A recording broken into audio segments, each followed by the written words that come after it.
Qué gusto saludarles de nuevo y tenerlos de nuevo con nosotros. Está con nosotros Manuel Aguilar Mora para la última parte de la presentación de su libro, El escándalo del Estado, que trata la última parte precisamente sobre el Estado mexicano. Yo, Manuel, quería hacerte algunas observaciones de cómo yo siento en la última parte del libro, ¿no? Siento que hay una actitud muy generosa respecto a Cárdenas. ¿Cómo? Me parece que hay una actitud muy generosa respecto a Cárdenas.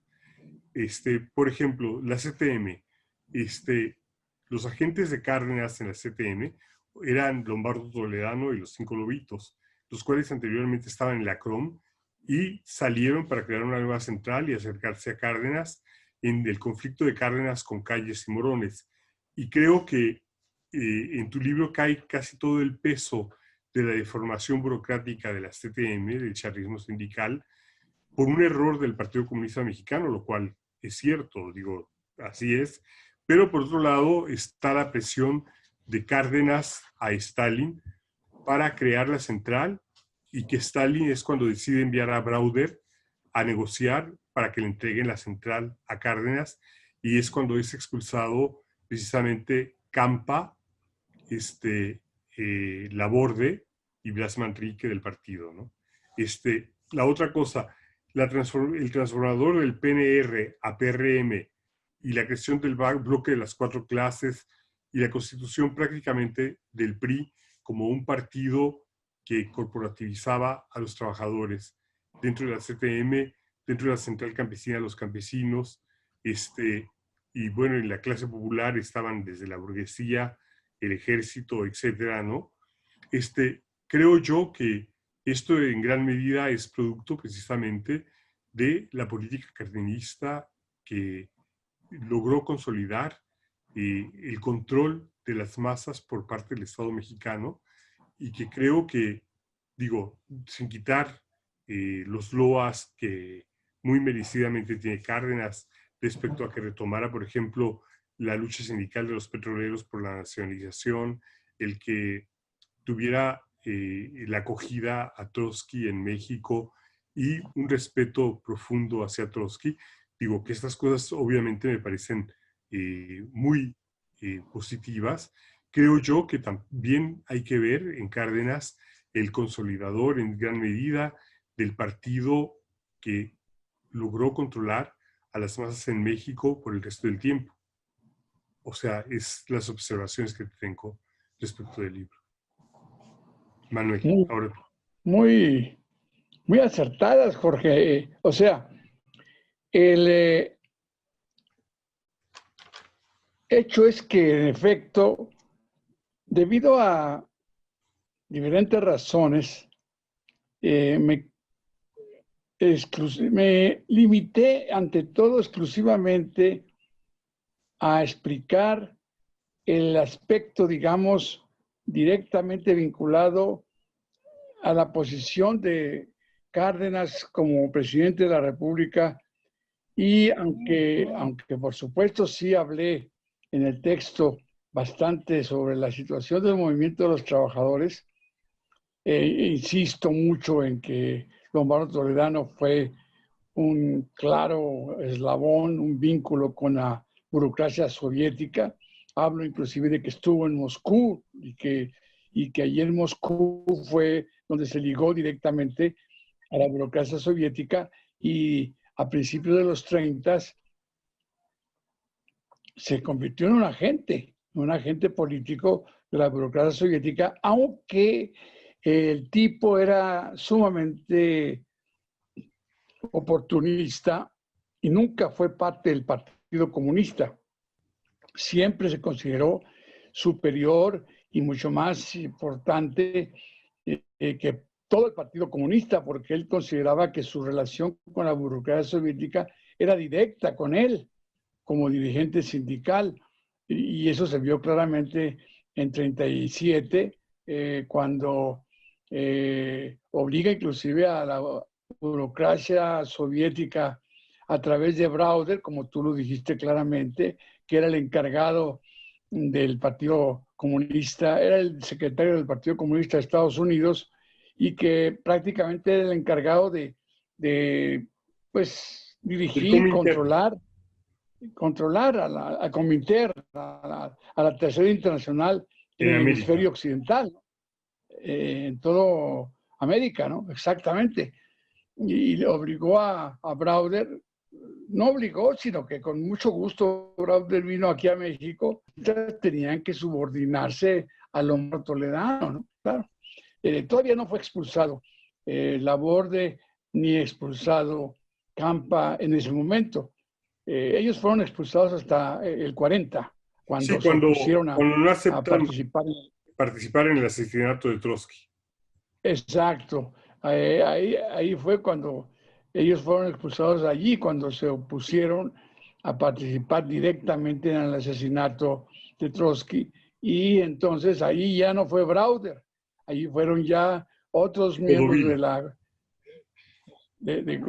GPU, de la Policía Secreta, la Policía Política de Stalin, que es la que controlaba los partidos comunistas, ¿no? Los partidos comunistas estaban controlados en realidad por la GPU. Los expulsó, la GPU los expulsó a estos Laborde y Campa, como decía Trotsky, porque se rehusaron a transformar sus plumas en ametralladoras, porque con sus plumas acribillaban a Trotsky y lo insultaban y participaban en la campaña en contra de él, pero no se atrevieron a transformar sus plumas ya en pistolas, en ametralladoras. Entonces fueron expulsados y entonces entraron otros, por ejemplo, Siqueiros, ¿no? Siqueiros entró ahí como un gángster para asaltar la casa de Trotsky y fracasó en la primera intentona para matar a Trotsky en mayo de 1940, antes de que en agosto, meses después, tuviera éxito la segunda intentona a través de un infiltrado, como fue el caso de Ramón Mercader, que estaba infiltrándose a través de un noviazgo con una trotskista norteamericana, estaba infiltrándose a los alrededores de la casa de Trotsky, inclusive logró meterse a la casa de Trotsky, y entonces fue cuando fue invitado, en la segunda o tercera vez que fue invitado, decidió asesinar a Trotsky. Bueno, sí, tienes razón. En efecto, en el libro hay un poco de pasar por alto o pasar muy rápidamente esta parte de la vinculación del CTM con la burocracia soviética, pero lo insisto, que la burocracia soviética, a través de Lombardo Toledano, inclusive subordinó al Partido Comunista Mexicano a la política que siguió Lombardo Toledano, que era la política soviética. O sea, la política de subordinar al movimiento obrero a un gobierno que consideraba a la Unión Soviética era un gobierno aliado a su política burocrática, y por supuesto, eso está clarísimo en el libro, ¿no? Ahora, lo que también digo es que, citando directamente en ese apartado sobre la cuestión del movimiento obrero en el cardenismo, citando la famosa frase del título del libro de revueltas, El proletariado sin cabeza, en ese apartado, con ese título, ahí lo digo claramente. En 1939-40, cuando se va a dar la sucesión de Cárdenas al siguiente gobierno, no había una alternativa revolucionaria. No había una alternativa revolucionaria, y menos representada por los trabajadores, porque los trabajadores estaban totalmente vinculados a una dirección conciliadora, reformista, que subordinó totalmente el movimiento obrero a los intereses del Estado mexicano, que en ese momento representaba a Cárdenas. Eso lo digo claramente y explico por qué, en efecto, ese proletariado sin cabeza no pudo ser alternativa en ese momento clave en que en 1939-40 se estaba decidiendo la sucesión de Cárdenas, y en donde estaba clara la situación de que la alternativa era o hacia la derecha, hacia una posición más conciliadora, o hacia la izquierda, hacia una posición que pudiera seguir y profundizar lo que ya había logrado Cárdenas en los años anteriores a esa etapa fundamental que fue el fin de su sexenio. Es decir, lo que es importante entender de lo que pasó en 1939-40, de hecho comenzó antes, en 38. De hecho comenzó antes, en 38, cuando la expropiación petrolera, que fue el golpe más tremendo que dio el gobierno de Cárdenas con respecto a la lucha antiimperialista, a la lucha en favor de la recuperación de la soberanía nacional, que fue el momento extremo. Es decir, ese momento de marzo del 38 fue el momento en que México se comenzó a plantear, ¿a dónde va México? Si sigue así, va hacia una situación en que va a superar a la actual estructura capitalista, porque esta expropiación de la principal industria, de la riqueza principal del país, lleva a la cuestión, ¿quién va a gobernar a este país a continuación? Va a ser un país en donde se va a realizar el curso político y económico hacia rumbos no capitalistas. Ahí estaba planteándose eso claramente. O, evidentemente, esto fue un giro muy extremo, pero de ninguna manera se va a seguir profundizando, ni siquiera, por supuesto, a un nivel más moderado, para que el curso se dirija hacia la estabilización capitalista.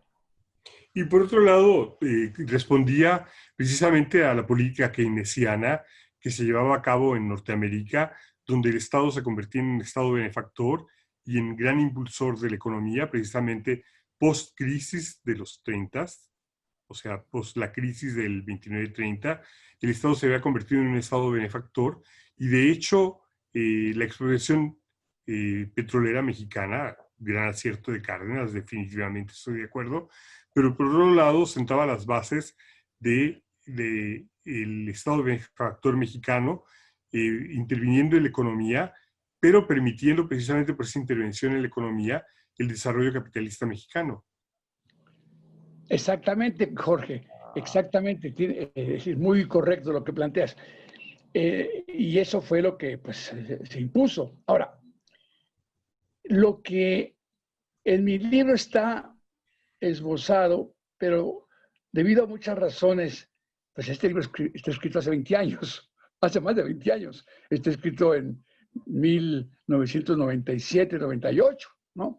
Hace más de 20 años. Lo digo allí, pero no, posteriores investigaciones me han llevado a entender que ese giro que se inició en México en 38 a partir de la expropiación petrolera está vinculado directamente a esta cuestión que tú señalas con Estados Unidos, en donde había una política del New Deal, era el New Deal de Roosevelt, el nuevo trato de Roosevelt, en donde en efecto comenzaban a plantearse políticas todavía no del estado del bienestar estrictamente hablando, eran políticas keynesianas contra el desempleo, eran políticas keynesianas para tratar de evitar que la crisis se profundizara. La política del bienestar va a venir después de la guerra, con la guerra y después de la guerra, cuando la política económica de Estados Unidos se convierte en una política de la abundancia, en que Estados Unidos crece, el capitalismo de Estados Unidos a partir de 1941-42 se convierte en un capitalismo extraordinariamente productivo y acaba en 45 la guerra mundial con un mundo en donde la mitad de lo que se producía en ese momento en el mundo era yanqui, era de Estados Unidos, el PNB, el Producto Nacional del Mundo, la mitad era norteamericano y la otra mitad era lo que producía todo el mundo. O sea que ese momento de extrema riqueza que va a ser exactamente el preámbulo del estado del bienestar se da como producto de la política que se inició con el New Deal y que sobre todo en la guerra mundial, debido a que la guerra mundial pues prácticamente no tocó a Estados Unidos y sin embargo fue Estados Unidos la política que más se aprovechó económicamente de esa guerra, trajo como consecuencia eso que te digo, ¿no? Que Estados Unidos salió como un país riquísimo, el país más rico que ha habido en la historia, produciendo él solito la mitad de todo lo que se producía a nivel mundial. Como te digo, el Producto Nacional, el Producto Bruto del mundo en ese momento, en 45, cuando salió Estados Unidos de la guerra, Estados Unidos solito producía la mitad de todo lo que se producía en el mundo. La otra mitad la producían todos los países del mundo. A ese nivel nunca ha llegado ningún país en el mundo después de eso. Pero antes de eso, que en 38, 39 de la derecha, que condujo a que el sucesor de Lázaro Cárdenas no iba a ser Mújica, su amigo íntimo y su compañero de ideas y de política El más revolucionaria, cercano a sino Trotsky. Manuel Ávila Camacho. ¿Cómo? Y además ¿Cómo? Mujica, el hombre de Estado más cercano a Trotsky en México. Exacto, exacto, también eso. El que sí vio a Trotsky, porque Cárdenas no vio a Trotsky. Cárdenas y Trotsky nunca se vieron personalmente, aunque se respetaron mutuamente. Entonces, hay que entender que el problema fundamental en ese año que transcurre de 39 a 40, que va a ser el año de la sucesión presidencial, se inicia en 38 con la crisis de la explotación petrolera, porque ese giro tan tremendo a la izquierda de la explotación petrolera asusta a la burguesía mexicana, asusta a los grupos que consideran que con este tipo de política se va a ir a una política de que México va a aparecer como un país no capitalista. O sea, las condiciones para que en México se dieran políticas no capitalistas se estaban comenzando a plantear allí con esa política de expropiación petrolera, porque esa política de expropiación petrolera no era keynesiana exactamente, no era parte de una política keynesiana. Lo que estaba aplicando Cárdenas en México no era lo mismo que estaba aplicando Roosevelt allá en Estados Unidos. Lo que estaba aplicando Cárdenas en México era producto de una revolución, de que las masas estaban entrando en escena y exigiendo presiones políticas que de ninguna manera eran parecidas a las que estaban exigiendo los trabajadores en Estados Unidos en una situación muy diferente. El proceso de Estados Unidos era paralelo al de México, pero con características diferentes, porque en México se estaba viviendo los episodios finales de una revolución. Era lo que se estaba viviendo en los años 30 con Cárdenas. Y entonces, lo que determinó que Cárdenas decidiera por Ávila Camacho es político, es una cuestión política. Estamos ante una clara situación, un ejemplo claro de lo importante que es la política en la situación de crisis de los países en que se vive ese tipo de crisis. La expropiación petrolera planteaba claramente a Cárdenas, si seguimos así, vamos a irnos contra el capitalismo de México. Y él, personalmente, Cárdenas, no era un favorable al capitalismo. Personalmente, Cárdenas era un tipo favorable a una política no capitalista, no era socialista, no era marxista tampoco, pero tampoco era un, como diríamos ahora, un neoliberal o un liberal típico capitalista. Era un miembro de una revolución que cuando empezó la revolución tenía 18, 17 años y se había hecho en el proceso revolucionario y sus ideas no tenían nada que ver con las ideas ni de Keynes, ni de Adam Smith, ni de ningún otro liberal teórico o ideólogo capitalista. Lo que se sabe de él en esa época es que era un socialista, digamos, utópico, un socialista cooperativista, un hombre que consideraba que había que darle al pueblo lo que necesitaba. Pero en la situación del Estado, en que él estaba como cabeza de un Estado capitalista, se da cuenta que lo que ha pasado el 38 con la expropiación petrolera ha aglutinado a la burguesía en su contra. Se da cuenta que en 39 fundan el Partido de Acción Nacional, que los banqueros de México fundan el Partido de Acción Nacional. Se da cuenta que la situación del movimiento obrero está cada vez más radicalizada y se da cuenta que la dirección del movimiento obrero, él mismo se da cuenta, porque los conocía muy bien, porque Lombardo Toledano era el hombre más importante después de él en ese momento en México. Lombardo Toledano era el jefe de la central de los trabajadores mexicanos, la CTM, que acababa de surgir y que era poderosísima, porque en ese momento agrupaba a los petroleros, agrupaba a los ferrocarrileros, agrupaba a todos. Sí, en gran medida, la fuerza de Lombardo le fue otorgada precisamente por Cárdenas. Sí, sí, y al mismo tiempo era algo mutuo. O sea, Cárdenas tenía la fuerza que le daba Lombardo, pero Lombardo era un verdadero seguidor de Cárdenas, un servidor de Cárdenas. Lombardo se convierte en uno de los principales apoyos del Estado de Cárdenas. O sea, Lombardo, con su concepción estalinista, considera que lo que hay en México es una etapa de una revolución democrático-burguesa y que tenía que hacer todo lo posible porque se fortaleciera ese Estado, pero ni por acaso le pasaba por la cabeza a Lombardo que en México pudiera haber un curso diferente al capitalista. A diferencia de Lombardo Toledano,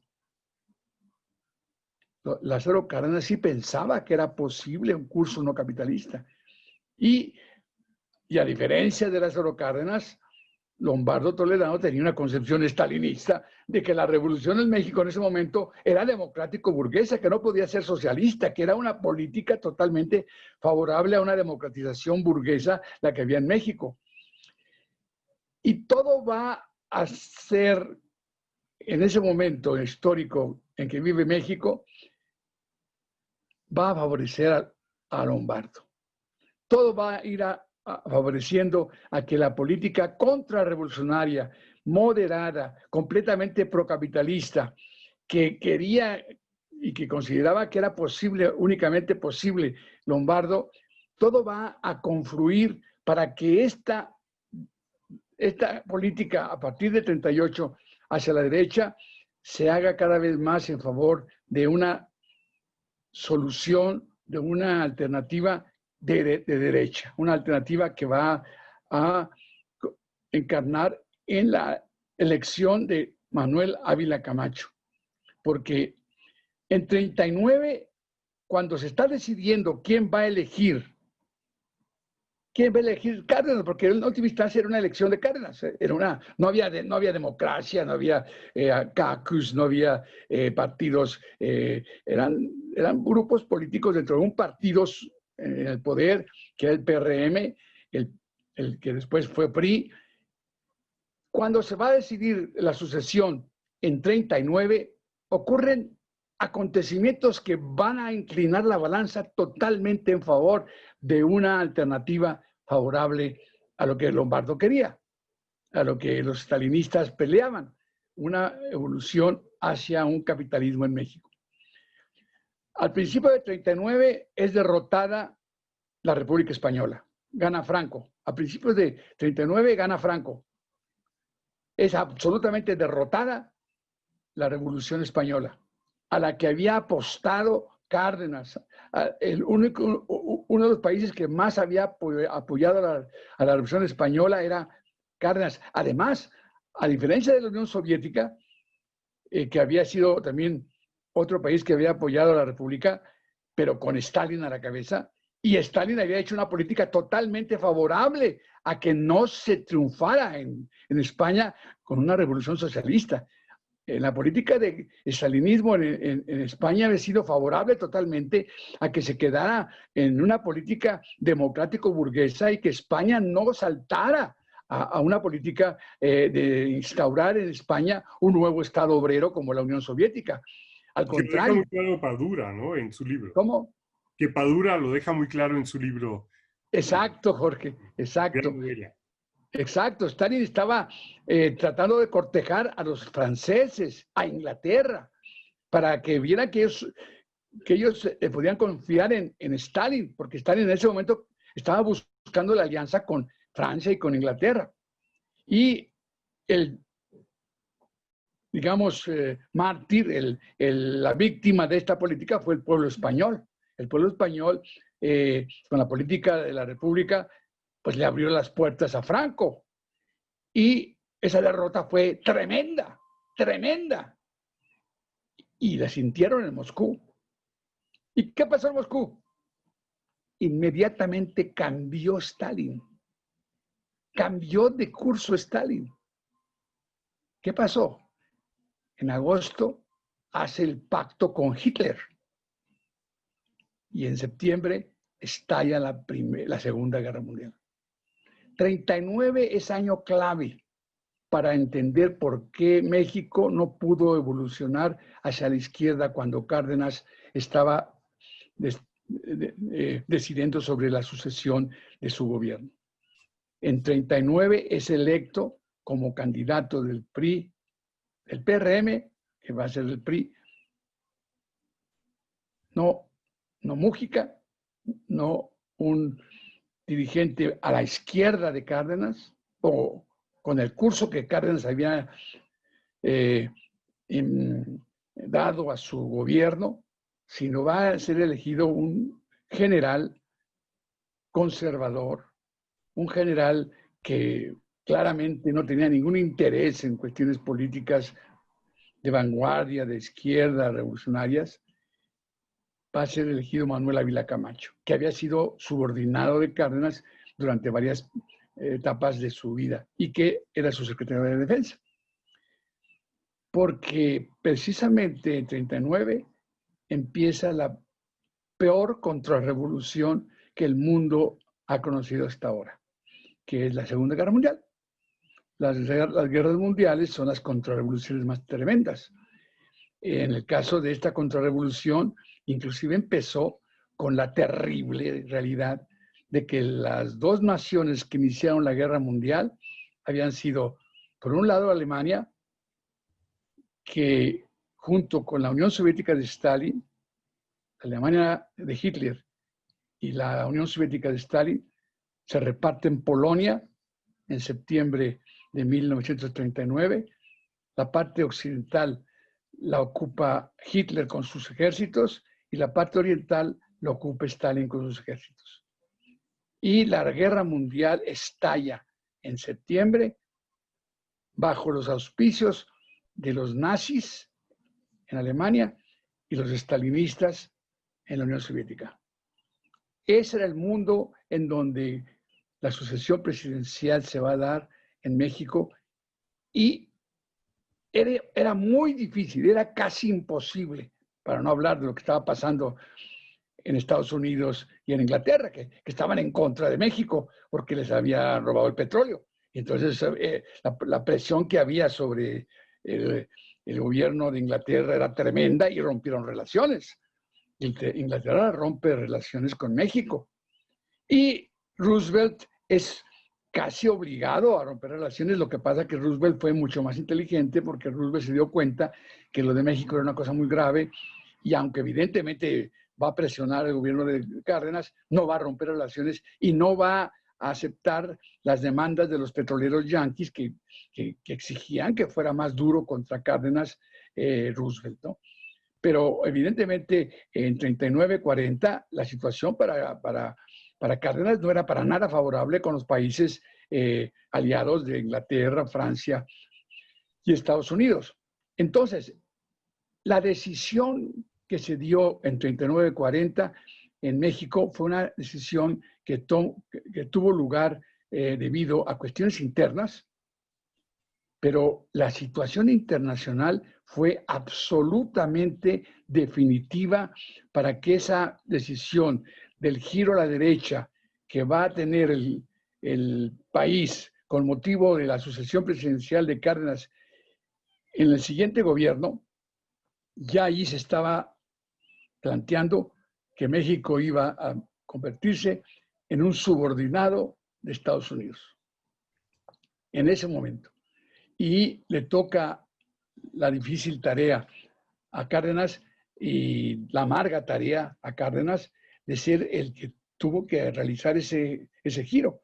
Nunca supimos si se arrepintió o no se arrepintió, nunca lo dijo, pero seguramente la situación en que él se encontraba era absolutamente sin salida. Se dio cuenta que los comunistas, los aliados de Lombardo, del Partido Comunista, y luego viene en 40 el asesinato de Trotsky.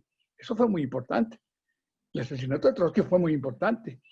Se dio exactamente un año después de que estalló la Guerra Mundial. Y acuérdate que Cárdenas fue muy duro. Llamó traidores a los comunistas. Públicamente. ¿Cómo? Sí, los llamó traidores a la patria. Traidores a la patria, los llamó a los comunistas. Y eran sus aliados. Y bueno, y evidentemente él sabía perfectamente que el principal traidor a la patria había sido Lombardo. Lombardo había sido el verdadero orquestador de la campaña contra Trotsky a nivel intelectual. Era el autor intelectual de la campaña contra Trotsky. Era Lombardo, a través de la CTM, a través de, etcétera. Y Trotsky lo reconocía. Trotsky habla del señor Lombardo como mi enemigo personal, prácticamente. Los comunistas actuaron como ejecutores, como los gángsters. Entonces, ponte a pensar lo que fue el papel de Cárdenas en 39-40. Acuérdate que el propio Trotsky siempre lo dijo, que para él era muy impresionante lo que pasó con Cárdenas. En una carta que le mandó a Rosmé en el 37, 38, 37, le dice Trotsky a Rosmé, uno ve el mundo como está y te das cuenta que en este mundo el único decente, el único gobierno decente que realmente hace las cosas como son dignas de ser hechas, pues es el gobierno de Cárdenas. Eso lo dice. Y agrega otra cosa, ¿no? Creo que es ahí donde dice, Cárdenas no está de acuerdo con mis ideas, pero me ha apoyado precisamente porque está de acuerdo con sus ideas. Exactamente, exactamente. Y él se daba cuenta que, dije, ¿por qué lo elogio a Cárdenas?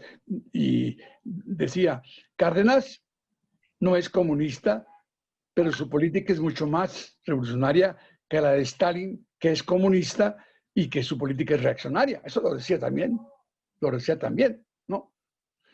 Y también decía, lo que estoy haciendo yo es una cosa que hizo Marx en su tiempo. En su tiempo, Marx supo entender qué elogioso fue Marx con Lincoln, al que reconoció que no era comunista, pero que lo que estaba haciendo en Estados Unidos era sumamente progresista y revolucionario. Sí, dime.